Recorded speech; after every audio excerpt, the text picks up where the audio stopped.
So, question for you: How does the moon? Where does the moon get its light from? That's the question I have for you. I mean, some say that it's the sun. It's shining behind the moon, causing the moon to project light to the earth. So it's the sun behind the moon, and some say that's not the truth. The truth is that the sun, right? When the sun sets, right, it sets over the horizon, right? And then the light from the sun is directed to the moon, not from behind, but from the side somewhere, over the horizon. The sun lights up the moon, and then the moon shines, shines on the earth.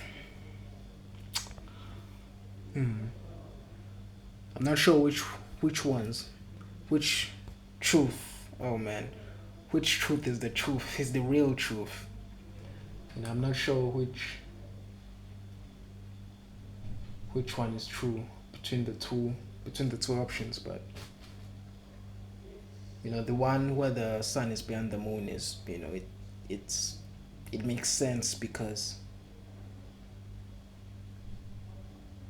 the moon is shines too bright. So I mean, it makes sense.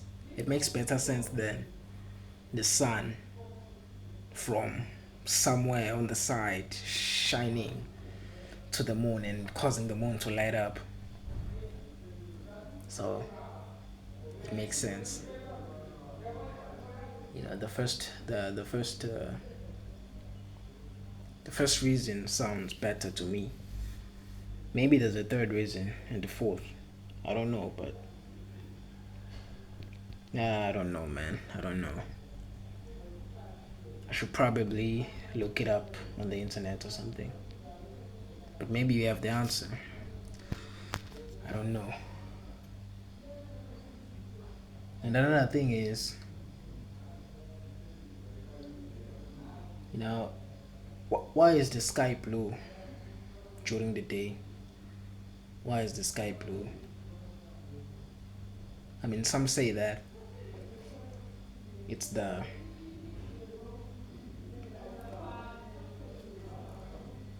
the sky reflecting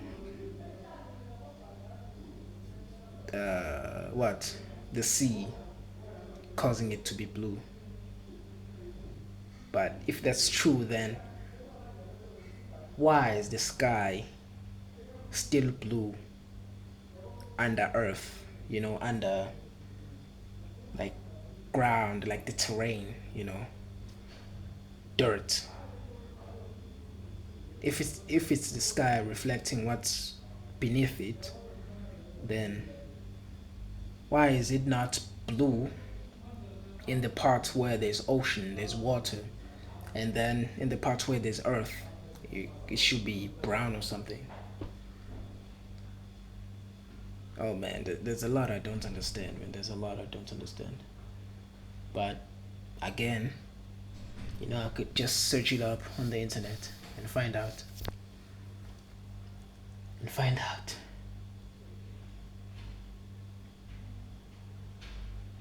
And then another thing is, they say it's the reason why, the galaxies, the planet and the moon, everything out there, everything in the universe is, they say the sun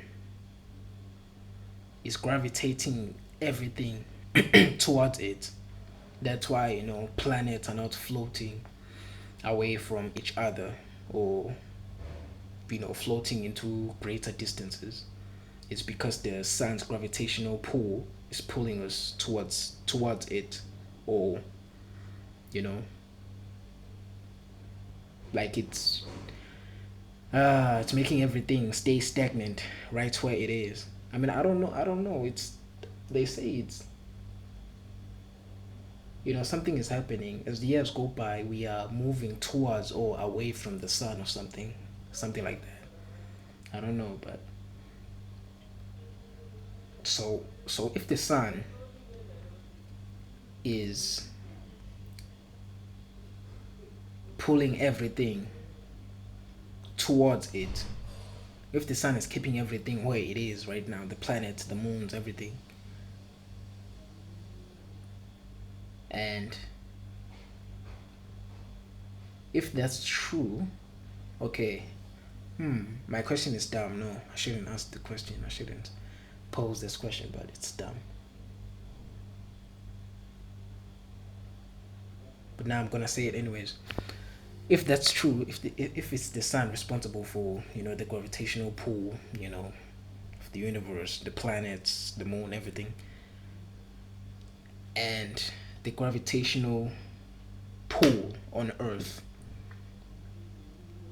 is pulling us towards the core of the Earth, then I guess that means what the core of the Earth is hot, right? I mean, that's obvious. Oops, that's obvious, right? I guess. I mean, the core of the Earth is, must be hot because, I mean, in the movies they show it like they just show volcanoes and stuff like that, but so yeah, the core of the Earth must be hot. Hmm. Yeah, it's a stupid question. Yeah, wasn't. I didn't prepare that one enough. It was a stupid question, but it's interesting. Everything about the universe is interesting. It's interesting. So many universes out here. There's the universe, the that you know includes the planets, the moon, everything, the Milky Way galaxy, and other galaxies. And then there are microscopic universes, which can be only seen through a microscope, right? And then there's even smaller universes, even smaller than that. So, in other words, as as we can see more at a microscopic level,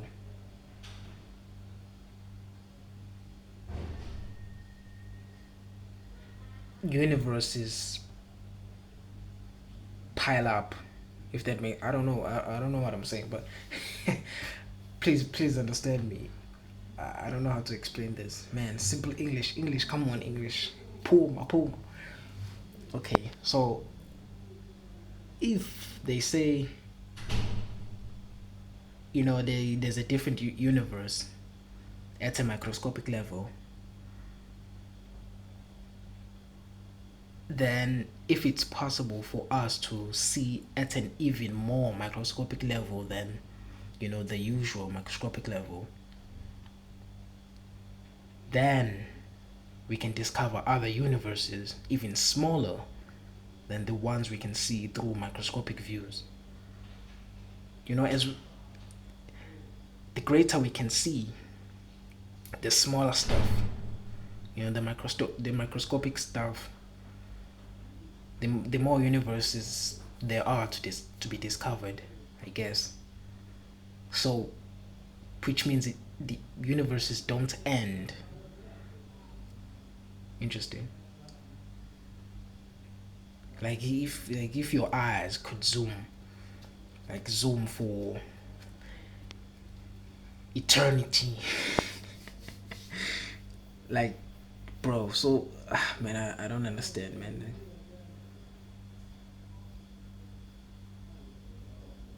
How is that possible, man? Like, oh man, there's so many mysteries to the universe, so many mysteries to the universe, to the multiverse. What is a collective word for multiverses? Let me see.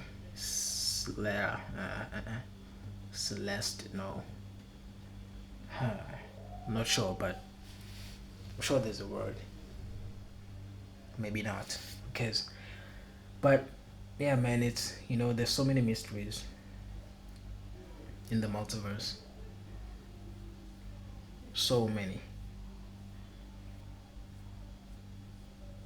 Well, I mean, I'm just talking garbage, but uh, that's it for me today. I will talk to you tomorrow. Yeah.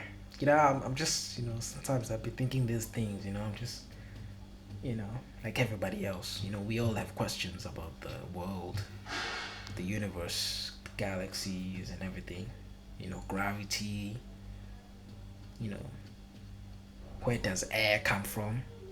Where does air come from? Like, there's an abundant amount of it. Like, it doesn't end. There's always air. Where does it come from? What causes the wind? Is it? What causes the wind?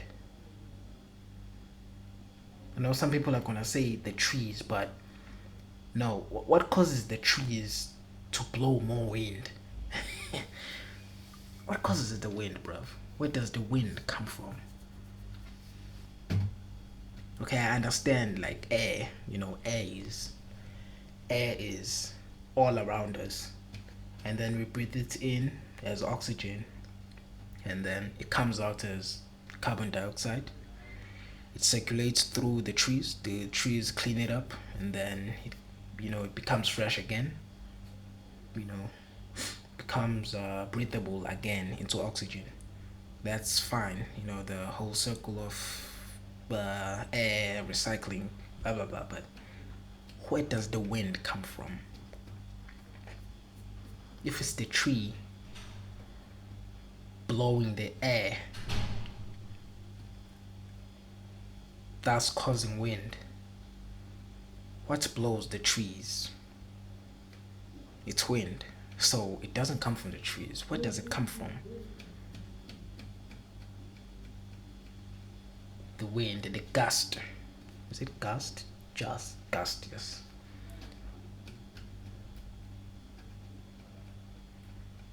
Where does it come from?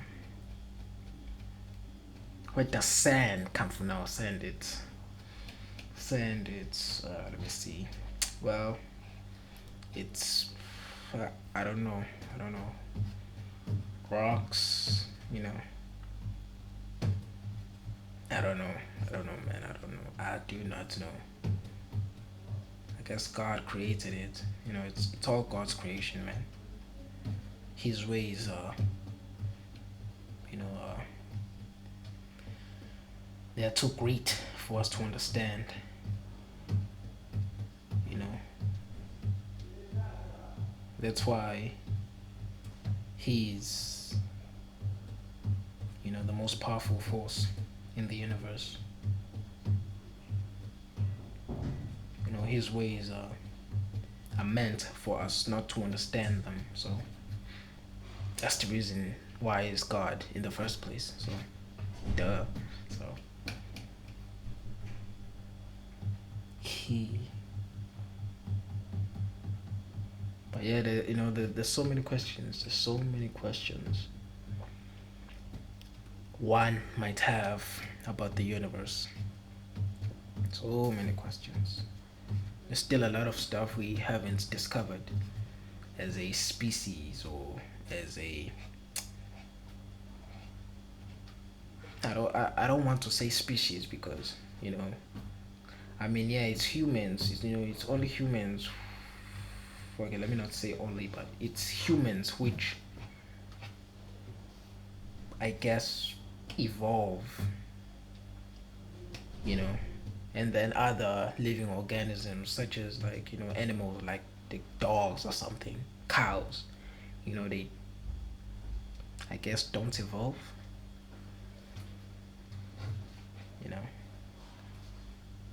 They say dolphins are more intelligent than humans, because of their, there's something in their forehead or in their heads, that like some kind of echolocation, they can sense some kind of echolocation underwater, which bounces off of objects, and then comes by echolocation, bro. Come on, echolocation. Because of their echolocation, and they say that dolphins evolved, you know, to have that echolocation. In the beginning, I guess they didn't have the echolocation. I'm not sure if my facts are correct, but you can look it up. It's kind of like bats.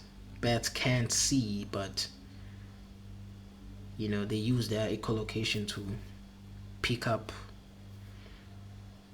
object they may come in contact with, and then they can evade.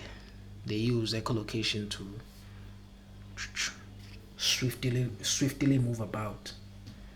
They say they are blind. They are blind.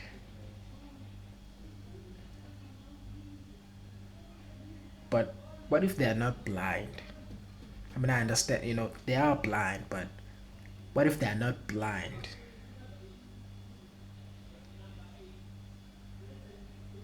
What if animals, such as humans, are the ones that are blind because we can't use echolocation?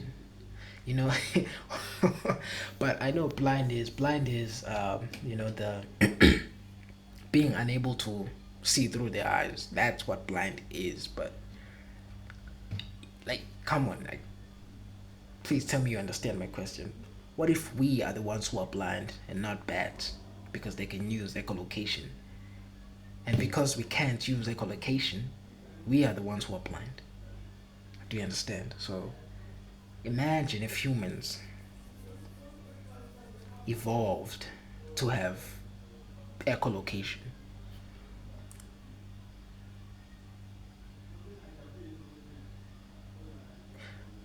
Watching these movies, man, these movies and these shows on TV or whatever, I'm starting to think humans have echolocation or have these, extraordinary abilities other animals have that humans don't have. Like, these movies can make you believe a lot of crazy stuff, man. It's insane, like, like these superhero movies. It's crazy. These Japanese movies, Chinese superhero movies. If you undergo enough training, can you really unlock, like, some kind of latent power within you? Interesting. I mean, for example, if you close your eyes and yeah, you can feel some of the objects, you can feel some of the you know presence around you. Like, for example, if you close your eyes and you hold your arm or your hand close to your face, you can feel it. You can feel something. Like, it's, I don't know if the sound gets uh, muffled or something. Like, there's something with the sound. You can feel the heat, man. I mean, I understand the heat. Is coming from my hand, because it's hot. The blood is hot. Blah blah blah. But like, you get some things, man. You can feel kind of like when someone is watching you, and let's say you're looking over there, and someone is looking at you from the corner of your eyes. You can feel it. you can feel it, and then you can feel the heat coming, to your face, like, some, and you're like, someone is watching, and then you turn to see that someone is really watching. So, I guess that's some kind of latent ability, humans have. Just you just need some training. Just need to manifest your abilities, I guess. Aikido, pow. But interesting. Interesting. Interesting. But yeah, that's my question.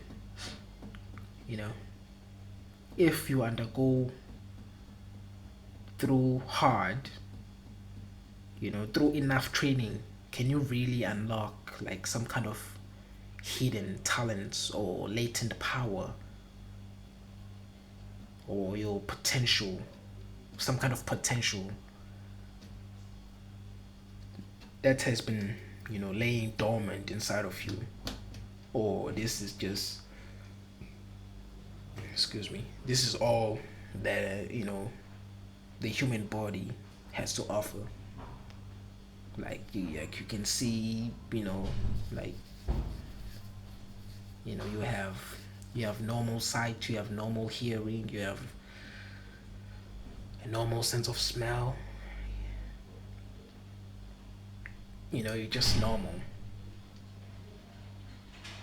Your brain capacity, they say we use like 5-10% of our brain as capacity or something. Some argue, some say we use all of our brain's capacity, 100%. Some say we, if we can indeed use 100%, we can become like Lucy, you know the movie. The movie's name is Lucy.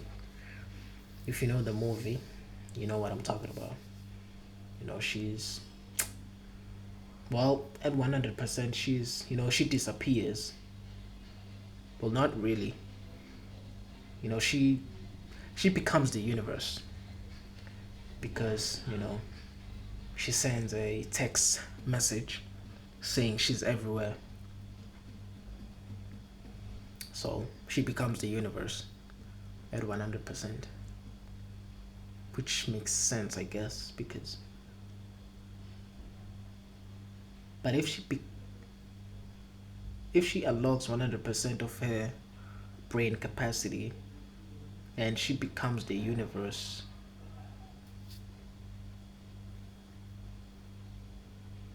if she says she's everywhere, then I guess that means she becomes God or something. It's a movie, of course. I'm not saying, okay, it's a movie, but so yeah, that's like the the small answer. She becomes the simplest answer. She becomes God.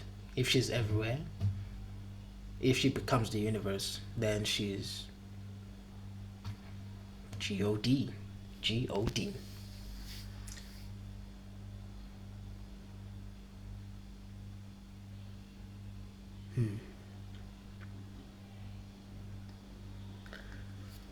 Hey man, listen. We'll talk to you tomorrow for real this time. I'm turning off the recording. I'm ending it. But yeah, I'll talk to you tomorrow. But yeah, there's so many mysteries. There's so many things. I mean, it may seem that we've come so far, as a civilization. We've evolved, to greater lengths. Like, there's technology, there's smartphones, there's laptops, there's TVs, we can fly, we can, you know, like we've achieved, it feels like we've achieved so much as a civilization, which is true, I guess, to a degree, but I mean, I like to believe that we've only just scratched the surface. This is just, you know, this is just what a small part, or a small part of what we can do. Like there's so much more. I like to believe that there's so much more we are capable of. I mean, not flying like Superman or like shooting lasers out of our eyes, but like I believe that there's so much more we can do. You know, this is just like primitive stuff we've accomplished. I mean, it's great. It's extraordinary what we can do right now. But I believe there's more to us than this. There's more we can achieve.